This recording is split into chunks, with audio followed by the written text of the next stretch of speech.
Hello my dear students, I welcome you all for my channel Science with Elin. இன்னைக்கு நம்ம பார்க்க போற topic Ellingham diagram. Unit 1 ores and மெட்டலர்ஜில தான் பார்த்துக்கிட்டு இருக்கோம். இதுல எலிங்கம் டயக்ராம் பத்தி தான் பார்க்க போறோம். எலிங்கம் டயக்ராம் அப்படின்னு ரெப்ரசன்ட் பண்ணும்போதே நீ ஞாபகம் வச்சுக்கணும், it is a graph. Ellingham டயக்ராம்ன்றது ஒரு கிராஃபிக்கல் ரெப்ரசன்டேஷன். கிராஃப் தான் இந்த எலிங்கம் டயக்ராம். ஸோ இப்படி கிராஃப்னு சொன்ன அடுத்த நிமிஷமே நம்ம ஞாபகத்துக்கு வர்றது, கிராஃபில் நம்ம எடுத்துட்டோன்னே என்ன போடுவோம்? X axis, y axis. X ஆக்சிஸில் என்ன எடுத்திருக்கோம்? டெம்பரேச்சர். ஒய் ஆக்சிஸில் என்ன எடுத்திருக்கோம்? Delta G naught. What is delta G naught? Delta G naught is nothing but நம்ம 11th படிச்சிருக்கோம் தெர்மோடைனமிக்ஸில், that is free energy change. அந்த நாட்டு போட்டால் மேலே அது ஸ்டாண்டர்டு ஃப்ரீ எனர்ஜி சேஞ்சுன்னு பேர். So Ellingham diagram is nothing but a graphical representation. கிராஃப்னு சொன்ன உடனே நம்ம ஞாபகத்துக்கு வர்றது எக்ஸ் ஆக்சிஸில் டெம்பரேச்சர், ஒய் ஆக்சிஸில் delta G naught, that is nothing but Gibbs free energy change or standard free energy change அப்படின்னு நம்ம தெரிஞ்சுக்கலாம். நமக்கு தெரியும் தெர்மோடைனமிக்ஸில் 11th படிச்சிருக்கோம். இந்த ஈக்குவேஷன் நம்ம எல்லாத்துக்கும் ஞாபகம் இருக்குன்னு நினைக்கிறேன். Delta G that is equal to delta H minus T delta S. இல்லை இதை ஸ்டாண்டர்டு கண்டிஷனில் எழுதுறோம்னா எப்போவுமே இந்த நாட்டு போடணும். Delta G naught equal to delta H naught minus T delta S naught. இது ஸ்டாண்டர்டு கண்டிஷனில் நம்ம புக்கில் இந்த ஈக்குவேஷன் இருக்குது. பட் நம்ம கிராஃபில் ஒய் ஆக்சிஸில் டெல்டா ஜி நாட்டுன்னு அவங்க கொடுத்துருக்கிறதுனால இந்த நார்மல் ஈக்குவேஷனை நம்ம ஸ்டாண்டர்டு ஃபார்மில் மாற்றி எழுதியிருக்கோம். சரியா? நெக்ஸ்ட் இந்த டெல்டா ஜி நாட்னா என்னது? that is nothing but standard free energy change. What is delta H? Enthalpy change. What is delta S? Delta S na enadhu? Entropy change. உனக்கு தெரியும் என்ட்ரோபினா என்ன? randomness or disorderness, measuring of disorderness. டிஸார்டர்னஸ் அப்படின்றதுனாலே தெரியும் ஒரு இடத்துல எவ்வளோ வந்துட்டு disorder வந்திருக்குது. சாலிட்லாம் பார்த்தோன்னா ஆர்டர்டு அரேஞ்ச் ஆகிருக்கும். பட் கேஸ் லிக்விட்லாம் பார்த்தோன்னா அங்கே ஆட்டம்ஸ் மாலிகூல்ஸ்லாம் எப்படி இருக்கும்? டிஸார்டர்னஸ் அது இஷ்டத்துக்கு இருக்கும் இல்லை? ஸோ அந்த டிஸார்டர்னஸ் என்ன? ஃபார் எக்ஸாம்பிள் இப்போ கிளாஸ் ரூமில் டீச்சர்ஸ் இருக்கும்போது நீ இருக்கிற ஒரு அரேஞ்ச்மெண்ட், டீச்சர் இல்லாட்டினா நீ எங்கே வேணால் என்னோட கிளாஸ்க்குள்ளே எங்கே வேணால் உட்காருவோ, அப்போ டிஸார்டர்னஸ் வந்துடும். ஸோ அந்த மெஷர்மெண்ட் தான் இந்த என்ட்ரோபி சேஞ்ச். ஞாபகம் வச்சுக்கணும். சரி, இவர் எலிங்கம் என்ன செய்கிறார்னா, இவர் மெட்டலையும் ஆக்சிஜனையும் சேர்த்து மெட்டல் ஆக்சைட்ஸை நிறைய ஃபார்ம் பண்ணுறாரு. இந்த மெட்டல் ஆக்சைட்ஸை ஃபார்ம் பண்ணுற அந்த ப்ராசஸ் எல்லாத்தையும் அவர் என்ன மாதிரி வச்சுக்கிட்டாருன்னா ஈக்குலிபிரியம் ப்ராசஸ்ன்னு வச்சுக்கிறாரு. ஸோ எலிங்கம் என்ன பண்ணுறாரு? மெட்டலையும் ஆக்சிஜனையும் சேர்த்து மெட்டல் ஆக்சைட்ஸை ஃபார்ம் பண்ணுறாரு. நிறைய மெட்டல் ஆக்சைட்ஸை ஃபார்ம் பண்ணுறாரு. இந்த மெட்டல் ஆக்சைட் ஃபார்ம் ஆகிறது எல்லாமே அவர் வச்சுக்கிறாரு. எல்லாமே இது ஈக்குலிபிரியம் ப்ராசஸ். அதான் டபுள் ஹெட் ஆரோ போடுவோம். ஈக்குலிபிரியம் ப்ராசஸ்னாலே நம்ம என்ன போடுவோம்? Double head process. ஸோ அப்போ ஈக்குலிபிரியம் ப்ராசஸ் அப்படின்னு சொல்லிட்டு தான் அவர் இந்த எல்லாமே பண்ணுறாரு. மெட்டல் ஆக்சைடை சேர்த்து மெட்டல் ஆக்சைடு ஃபார்மேஷன் பண்ணுறாரு. ஸோ நமக்கு தெரியும் இன்னொரு ஈக்குவேஷன் 11th படித்தது. ஈக்குலிபிரியம் ப்ராசஸ்னால் அங்கே டெல்டா ஜி நாட்டை கண்டுபிடிக்கிறதுக்கு ஒரு ஃபார்முலா இருக்குது. அந்த ஃபார்முலா தான் இது. Delta G naught equal to minus RT ln KP அப்படின்ற ஒரு ஈக்குவேஷனும் 11th தெர்மோடைனமிக்ஸில் இருக்குது. ஸோ இந்த ஈக்குவேஷனை எடுத்துக்கிட்டு தான் அவர் டெல்டா ஜி நாட் வேல்யூவை கண்டுபிடிச்சிருக்காரு. எக்ஸ் ஆக்சிஸில் டெம்பரேச்சர். ஸோ டிஃப்ரெண்ட் டெம்பரேச்சரில் டெல்டா ஜி நாட் வேல்யூவை கண்டுபிடிக்கிறாரு. டெல்டா ஜி நாட் வேல்யூவை கண்டுபிடிக்கிறதுக்கு இந்த மெட்டல் ஆக்சைடு ஃபார்மேஷன் இருக்கு பார்த்தியா, இது ஒவ்வொன்றுக்கும் கேபி வேல்யூவை கண்டுபிடிக்கிறாரு. ஒவ்வொரு மெட்டல் ஆக்சைடு ஃபார்மேஷனுக்கும் கேபி வேல்யூவை கண்டுபிடிச்சு அந்த கேபி வேல்யூவை இங்கே சப்ஸ்டியூட் பண்ணி டிஃப்ரெண்ட் டெம்பரேச்சரை அப்ளை பண்ணி கேஸ் கான்ஸ்டன்ட்டை போட்டு டெல்டா ஜி நாட் வேல்யூவை கண்டுபிடிக்கிறாரு. இந்த கேபினா என்ன? நம்ம படிச்சிருப்போம் 11th KP KC, equilibrium constant at constant pressure. ஓகேவா? ஸோ ஒன்றுமே இல்லை, நமக்கு தெரியும் தெர்மோடைனமிக்ஸ் படி இந்த ஈக்குவேஷன் தெரியும். இதில் எலிங்கம் டயக்ராம்ன்றது ஒரு கிராஃப்னாலே நமக்கு தெரியும் ஒரு எக்ஸ் ஆக்சிஸ் ஒன்று இருக்கும், இன்னொரு ஒய் ஆக்சிஸ் இருக்கும். எஸ் நமக்கு தெரியும். ஸோ எக்ஸ் ஆக்சிஸில் என்ன எடுத்திருக்கோம்? டெம்பரேச்சர். இங்கே பார்க்கலாம் நீ. எஸ் பாரு, எலிங்கம் டயக்ராமில் எக்ஸ் ஆக்சிஸில் டெம்பரேச்சரு, ஒய் ஆக்சிஸில் டெல்டா ஜி நாட்டு, நிறைய மெட்டல் ஆக்சைடு ஃபார்மேஷன் இருக்குது இந்த ஒவ்வொரு கிராஃபும் அவர் பிளாட் பண்ணிருக்கிற எல்லாமே ஸ்ட்ரைட் லைன்லாம் கிடைச்சிருக்கு அவருக்கு.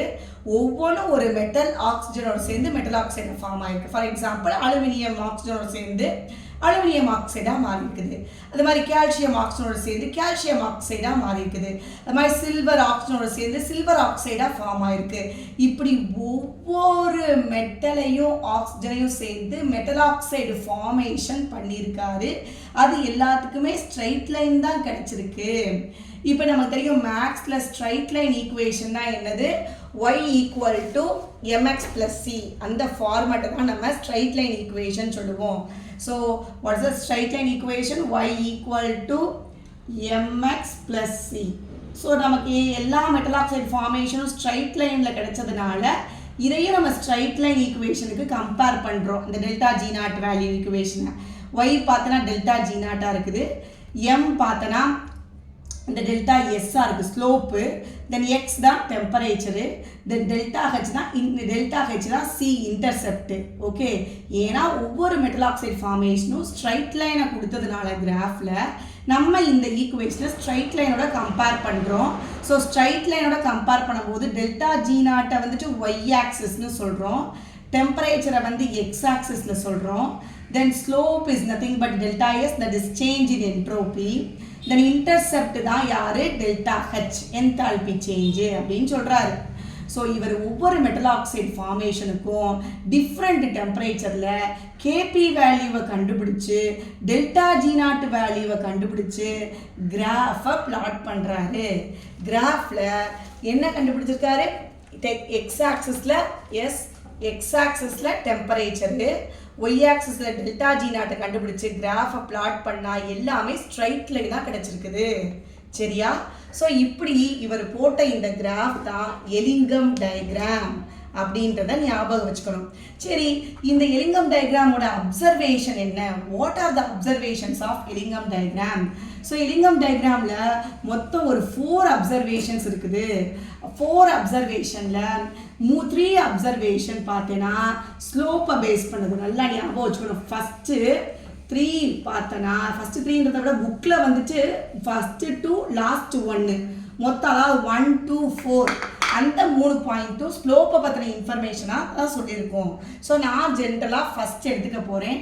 யாரை பற்றி பார்க்க போகிறோம், observation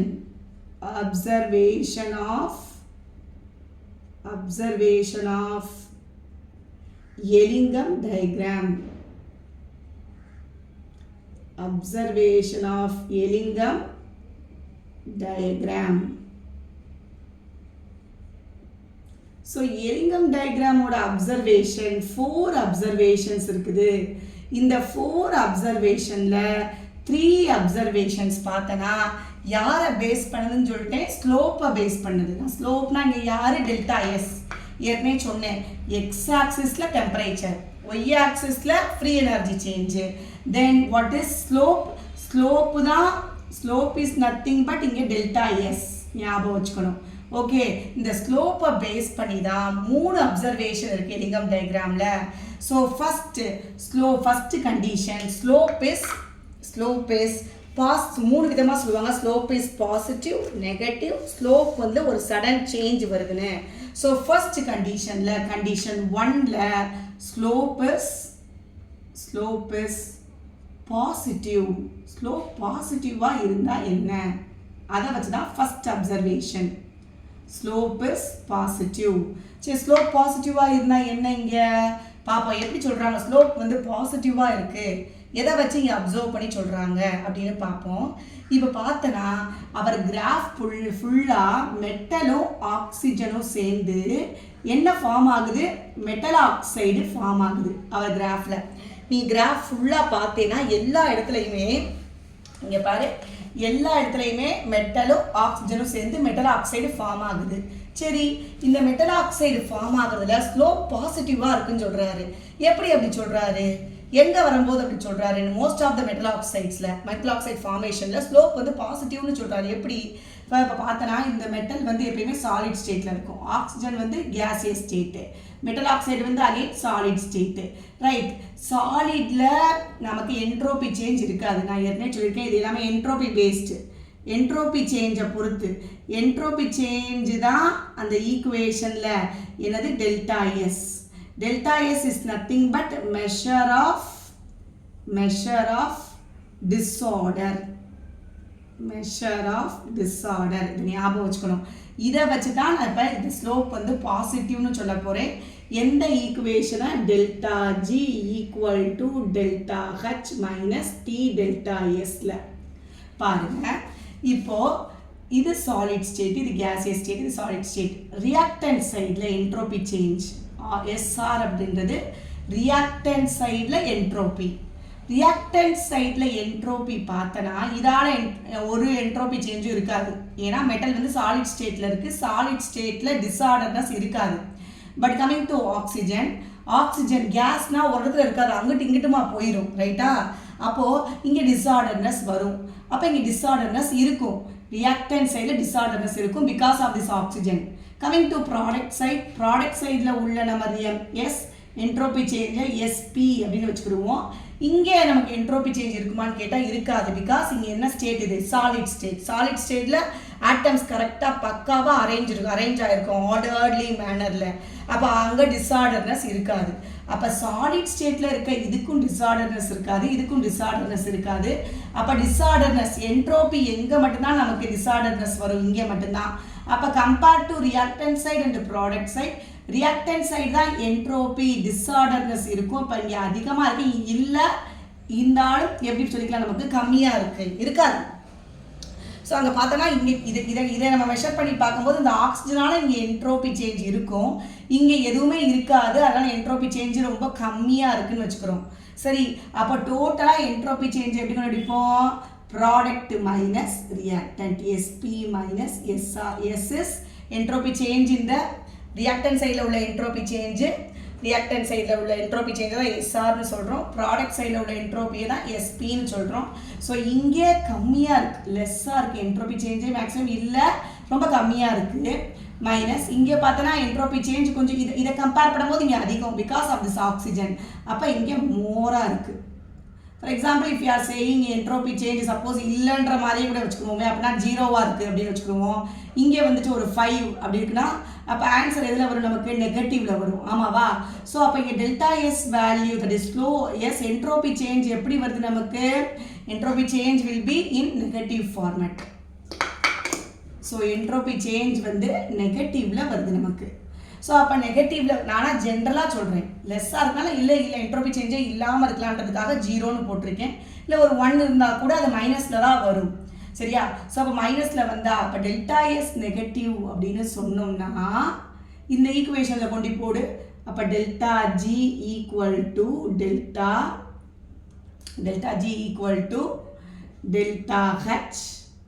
delta H minus T delta S. இந்த டெல்டா எஸ் இப்போ எப்படி இருக்குது, நெகட்டிவ்ல இருக்குது. அப்போ இந்த நெகட்டிவ் சேர்ந்து பாசிட்டிவ் ஆயிரும். இப்போ positive T delta S value வரும். அப்போ பாசிட்டிவ் டி டெல்டா எஸ்னால தான் ஸ்லோப் எப்படி இருக்கீங்க, ஃபஸ்ட்டு கேஸில் பாசிட்டிவாக இருக்குது அப்படின்னு சொல்கிறாங்க. இப்போ டி டெல்டா எஸ் நீ புக்கில் ஃபஸ்ட் லைனில் பார்த்தீங்கன்னா சொல்லியிருப்பாங்க, அவங்க டி டெல்டா எஸ் வந்து பாசிட்டிவ், ஸ்லோப் வந்து பாசிட்டிவாக இருக்குது அப்படின்னு சொல்கிறாங்க. பிகாஸ் ஆஃப் என்ட்ரோபி சேஞ்ச் வந்து நெகட்டிவாக இருக்கிறதுனால அங்கே ஈக்குவேஷனில் கொண்டு போட்டோம்னா அந்த மைனஸும் என்ன வந்து ப்ளஸ் ஆகிடும்.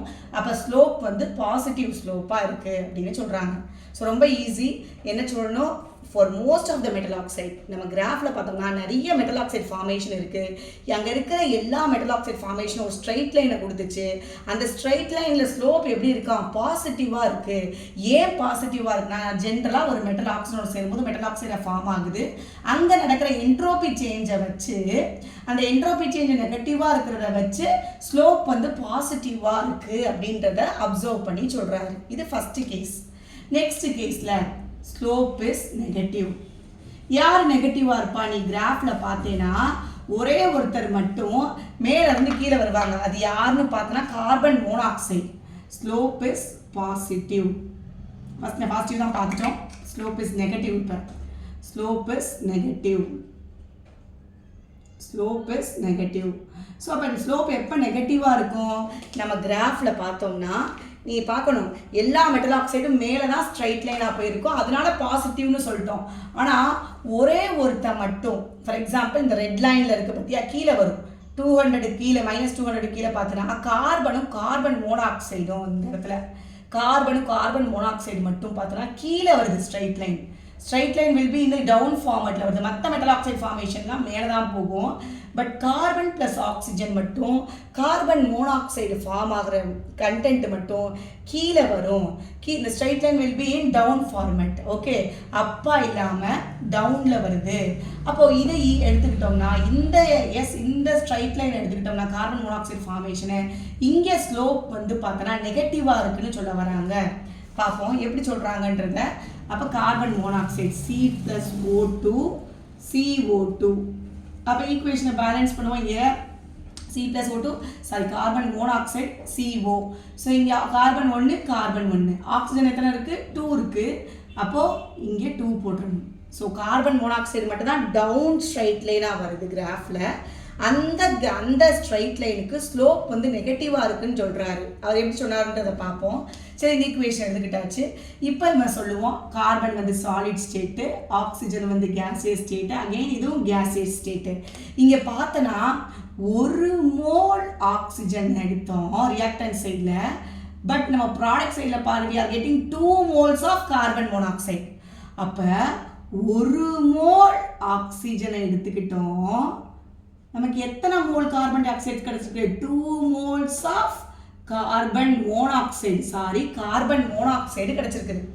அப்போ 1 மோல் ஆக்சிஜனுக்கு 2 moles ஆஃப் கார்பன் மோனாக்சைடு கிடைச்சிருக்குன்னா இங்கே என்ட்ரோபி சேஞ்ச் எப்படி இருக்குன்னு பார்ப்போம். இங்கே கார்பனுக்கு என்ட்ரோபி சேஞ்ச் இருக்காது, ஆக்சிஜனுக்கு என்ட்ரோபி சேஞ்ச் இருக்கும்.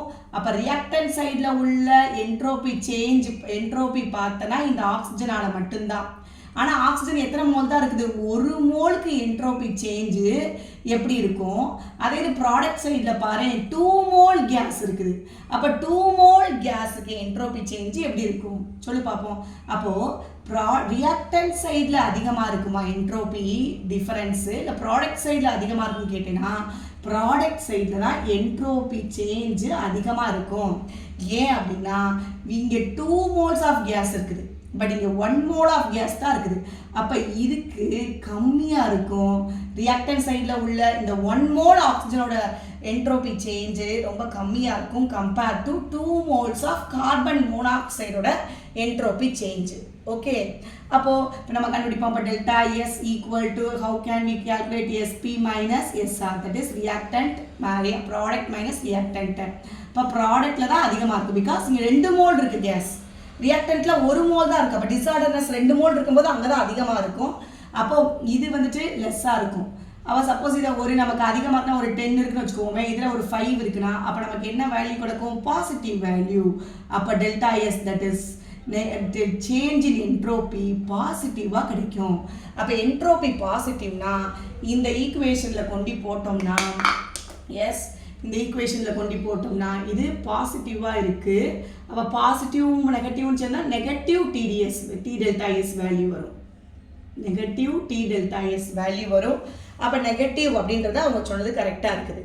அப்போது கார்பன் மோனாக்சைடில் ஸ்லோப்போட எப்படி இருக்குது? ஸ்லோப் வந்து நெகட்டிவாக இருக்குது. மற்ற மெட்டல் ஆக்சைடு ஃபார்மேஷன்லாம் ஸ்லோப் வந்து பாசிட்டிவாக இருக்குது அப்படின்னு இதை வச்சு தான் சொல்ல வராரு எலிங்கம். நெக்ஸ்ட் தேர்ட் ஒன்ன்றது ஸ்லோப்பை வச்சு சொல்ல போகிறேன். ஆனால் நம்ம புக்கில் அது 4th பாயிண்ட்டாக இருக்குது. தேர்ட் ஒன்னை நான் ஸ்லோப்பை வச்சே சொல்லி முடிச்சிட போகிறேன். ஸ்லோப்பில் வந்து திடீர்னு பார்த்தோன்னா கிராஃபில் சடன் சேஞ்ச் இருக்குது. அப்படியே ஸ்ட்ரைட் லைனாக வந்தது திடீர்னு பார்த்தா ஒரு டேர்ன் ஆகிடுது. நீ கிராஃபில் பார்த்தனா உனக்கு தெரியும். இங்கே பாரு, கிராஃபில் எங்கே வேணால் எடுத்துக்கேன், இந்த வருது இப்படியே வந்துக்கிட்டே இருக்குது, இப்படியே நேராக போகலை, சடனாக ஒரு சேஞ்ச் ஆயிடுச்சு. அது மாதிரி இங்கே பாரு சில்வரில் பாரு, இப்படியே வந்தது சடனாக ஒரு சேஞ்ச் ஆகிருக்கும். ஒவ்வொரு இடத்துலையும் இப்படி தான் இப்படியே வந்துக்கிட்டே இருந்தது, சடனாக ஒரு சேஞ்ச் ஆகிருக்கும். அது ஏன் அந்த கிராஃபில் வந்துட்டு ஒரு டேர்னிங் இருக்குது, சடன் சேஞ்ச் இருக்குது கிராஃப்னா because of phase transition. Straight லைனாக வந்துக்கிட்டே இருந்தது, திடீர்னு மாறிடுது. ஸோ பிகாஸ் ஆஃப் என்ன டிரான்சிஷன்? Phase transition. ஃபேஸ் டிரான்சிஷன்னா ஸ்டேட்டு மாறுறது. திடீர்னு பார்த்தேன்னா ஸ்டேட்டு மாறிடுது. இங்கே என்ன ஸ்டேட் எப்படி மாறுது அப்படின்னு பார்த்தோன்னா, மெல்ட்டிங்கு திடீர்னு எவாப்ரேட் ஆகலாம், அது எவாப்ரேஷன் சடனாக மெல்ட் ஆகலாம். ஸோ இந்த மாதிரி ஃபேஸ் டிரான்சிஷன் ஸ்டேட்டு மாறுறதுனால மெல்ட் ஆகி லிக்விட் ஃபார்மேஷனில் ஆகிடும், இல்லாட்டி எவாப்ரேட் ஆகிடும் வேப்பரா. ஸோ இந்த மாதிரி ஸ்டேட்டு மாறுறதுனால, மெட்டல் ஆக்சைடு ஸ்டேட்டு மாறுறதுனால தான் அந்த ஸ்லோப்பில் சடன் சேஞ்ச் இருக்குன்னு சொல்கிறாங்க. இதுதான் தேர்டு பாயிண்ட். தேர்டு பாயிண்ட் வந்து slope is in sudden change. Sudden change in the direction. Sudden change இருக்குது. அதுக்கு காரணம் என்ன? Because of phase transition. எதனாலனா பிகாஸ் இது என்ன செய்யலாம்? During the melting or because of evaporation. So இதனால ஸ்லோப்பில் வந்துட்டு ஒரு சடன் சேஞ்ச் இருக்குன்னு சொல்லியாச்சு. ஸோ 3 விஷயம் சொல்லிட்டேன். Slope is positive, slope is negative, ஸ்லோப்பில் சடன் சேஞ்ச் இருக்குது அட் பர்டிகுலர் டெம்பரேச்சரில். ஒரு குறிப்பிட்ட டெம்பரேச்சரில் முக்கியமாக MgO HgO பார்த்தோன்னா குறிப்பிட்ட டெம்பரேச்சரில் நீ கிராஃபை போய் பாரு, சடன் சேஞ்ச் இருக்கும். அந்த சேஞ்சுக்கு காரணம் அங்கே உள்ள ஃபேஸ் டிரான்சிஷன் தான் அப்படின்னு சொல்கிறாங்க. ஓகே, ஸோ இந்த 3 கண்டிஷனும் ஸ்லோப்பை பற்றினது. தென் லாஸ்ட்டாக ஃபைனலாக பார்த்தோன்னா ஒரே ஒன்று தேர்ட் பாயிண்ட்டாக நம்ம புக்கில் கொடுத்துருக்காங்க. டெம்பரேச்சர் இன்க்ரீஸ் ஆக டெம்பரேச்சர் ஸ்லோப்பில் நீ பார்த்தனா டயக்ராமில் பார்த்தனா எலிங்கம் டயக்ராமில் டெம்பரேச்சர் இன்க்ரீஸ் ஆக எஸ் டெல்டா ஜி வேல்யூ எப்படி இருக்குது அப்படின்னு சொல்கிறாங்க. டெம்பரேச்சர் இந்த எலிங்கம் டயக்ராம் பார்க்கணும். டெம்பரேச்சர் நீ கீழே பார்த்தா டெம்பரேச்சர் இன்க்ரீஸ் ஆகிட்டே வரும். 200 400 600ன்னு கெல்வினில் இன்க்ரீஸ் ஆகிட்டே வரும். டெம்பரேச்சர் இன்க்ரீஸ் ஆக எஸ் டெல்டா ஜி வேல்யூவை நோட் பண்ணுவோம். இப்போ ஒவ்வொரு கிராஃபை எக்ஸ்ட்ராபுலேட் பண்ணும்போது நெகட்டிவாக இப்படி இருக்கும்போது நெகட்டிவாகவே இருக்குது. ஒரு ஸ்டேஜில் பார்த்தோம்னா இப்படி எக்ஸ்ட்ராபுலேட் பண்ணணும்னா, ஃபார் எக்ஸாம்பிள் இந்த கிராஃபை இப்படி எக்ஸ்ட்ராபுலேட் பண்ணுவோமே, இப்படி எக்ஸ்ட்ராபுலேட் பண்ணோம்னா என்ன ஆயிடுச்சுன்னா ஒரு ஸ்டேஜில் 0 வந்துருச்சு. நெகட்டிவாக இருந்தது, நம்ம இந்த கிராஃபை எக்ஸ்ட்ராபுலேட் பண்ணோம்னா 0 ஆயிடுச்சு. 0 ஆனதோட நிற்கலை. 0க்கு அப்புறம் பார்த்தோன்னா பாசிட்டிவ் வேல்யூ ஆயிடுச்சு டெல்டா ஜி வேல்யூ. ஓகே, அப்போ டெம்பரேச்சர் இன்க்ரீஸ் ஆக டெல்டா ஜி வேல்யூ நெகட்டிவாக இருந்தது 0க்கு வந்துடுது. 0லேருந்து அப்புறம் 0க்கு அப்புறம் அது பாசிட்டிவாக போயிடுது. எப்போ டெல்டா ஜி வேல்யூ பாசிட்டிவாக இருந்தால் அந்த ரியாக்ஷன் நான் ஸ்பான்டேனியஸ். நல்லா ஞாபகம் வச்சுக்கணும். மெட்டல் ஆக்சைடு ஃபார்மேஷன், நிறைய மெட்டல் ஆக்சைடு ஃபார்மேஷனுக்கு அவர் ஸ்ட்ரைட் லைன் ஈக்குவேஷனை ட்ரா பண்ணியிருக்காரு. டெம்பரேச்சர் இன்க்ரீஸ் ஆக டெல்டா ஜி வேல்யூவில் சேஞ்ச் இருந்துக்கிட்டே இருக்குது. ஒரு டைமில் அது அப்படியே நெகட்டிவாகவே இருக்குது.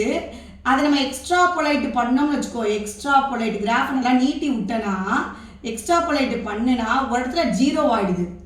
0 ஆனதுக்கப்புறம் அதை பார்த்தோம்னா பாசிட்டிவாக இருக்குது. டெல்டா ஜி வேல்யூ பாசிட்டிவ் ஆகிடுது.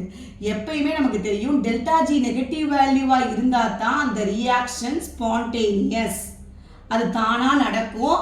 அங்கே இருக்கிற மெட்டல் ஆக்சைடு ஃபார்மேஷனும் மோர் ஸ்டேபிளாக இருக்கும். டெல்டா ஜி 0 ஆயிடுச்சு அப்படின்னு பார்த்தோம்னா 0க்கு அப்புறம் above the temperature and below the temperature சொல்லியிருப்பாங்க. below the temperature 0க்கு பிலோவில் பார்த்தோம்னா இந்த மெட்டல் ஆக்சைடு எல்லாமே மோர் ஸ்டேபிளாக இருக்குது. ஃபார்ம் பண்ண மெட்டல் ஆக்சைடு எல்லாமே மோர் ஸ்டேபிள், ஸ்பான்டேனியஸ். ஆனால் above 0 டிகிரிக்கு 0 கெல்வினுக்கு அப்புறம் பார்த்தேன்னா இந்த ரியாக்ஷன் எப்படி மாறிடும்? நான் ஸ்பான்டேனியஸ், லெஸ் ஸ்டேபிளாக மாறிடும். ஸோ நான் ஸ்பான்டேனியஸ் லெஸ் ஸ்டேபிளாக மாறிடும். அப்போ என்ன ஆகிடும்னா ரிவர்ஸில் நடக்கும். மெட்டல் ஆக்சைடு வந்துட்டு மெட்டலாகவும் ஆக்சிஜனாகவும் பிரிய ஆரம்பிச்சிடும் அப்படின்னு சொல்கிறாங்க. ஸோ இதுதான் எலிங்கம் டயக்ராமில் தேர்ட் பாயிண்ட்டை நம்ம புக்கில் கொடுத்துருக்காங்க. ஆனால் நம்ம ஈஸி ரெஃபரன்ஸ்க்காக ஃபஸ்ட்டு அப்சர்வேஷன் 4 பாயிண்ட்டில் 3 பாயிண்ட்டை ஸ்லோப்புன்றத மாதிரி ஞாபகம் வச்சுக்கணும். Slope is positive, slope is negative, ஸ்லோப்பில் சடன் சேஞ்ச் வருது, இதை படிச்சுக்கணும். லாஸ்ட் பாயிண்ட்டாக இந்த பாயிண்ட்டை படிச்சுக்கலாம். டெம்பரேச்சர் இன்க்ரீஸ் ஆக கிராஃபில் உள்ள டெல்டா ஜி வேல்யூவை பார்த்தோம்னா நெகட்டிவாக இருந்தது, 0வை ரீச் பண்ணி அந்த 0 ரீச் பண்ண அந்த பர்டிகுலர் டெம்பரேச்சருக்கு அப்புறம் டெல்டா ஜி வேல்யூ பாசிட்டிவாக போயிடுது. பாசிட்டிவாக இருந்தால் அந்த ரியாக்ஷன் நான் ஸ்பான்டேனியஸ், அது நடக்காது, ஸ்டேபிளாக இருக்குது அங்கே உள்ள மெட்டல் ஆக்சைடு. அப்போ ரிவர்ஸ் டைரக்ஷனில் ரியாக்ஷன் நடக்குது, டீகம்போஷன் நடக்குது அப்படின்றத நம்ம லேர்ன் பண்ணிக்கணும். Okay, thank you. like, share, comment and subscribe my channel. Thank you. ஐயோ